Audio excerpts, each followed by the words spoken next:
individual liberty and government action have kind of an inverse correlation with one another.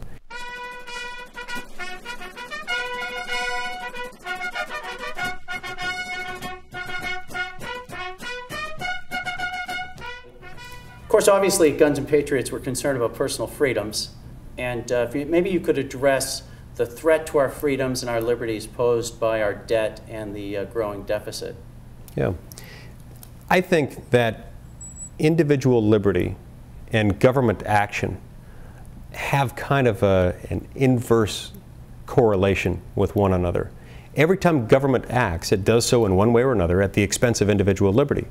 Now, that's often a good thing, as is the case when one of the more traditional types of government action, the adoption and enforcement of laws prohibiting theft, that clearly inures to our benefit. If you are a law-abiding person who values your right to your own property, you want there to be laws prohibiting theft. I would appreciate the police showing up. Yeah, exactly. And the knowledge that the police may show up is itself a significant deterrent to people who might otherwise interfere with our property rights. So it can be a good thing, but it has to be managed carefully. And each time government expands, we have to balance carefully the government expansion against the incremental erosion of our individual liberty. Now, one of the reasons why that's relevant, so completely relevant, I believe, to the debt problem that we have in this country, is that government expands in an unstoppable manner, an incremental but inexorable sort of fashion, when government doesn't have any real constraints on the amount of money that it can spend.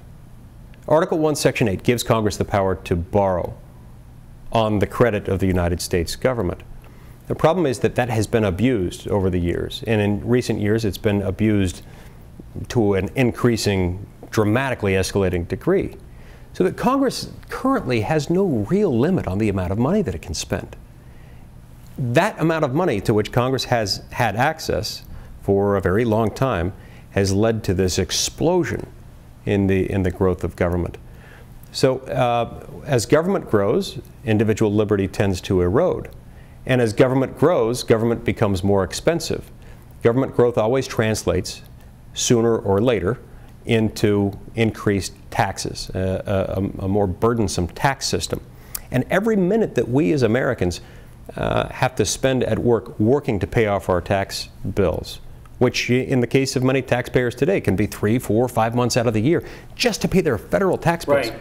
Every single minute that we devote to that activity is time that we can't get back. It's time that we can't spend with our families, time that we can't spend fishing or hunting or playing football or reorganizing our sock drawer.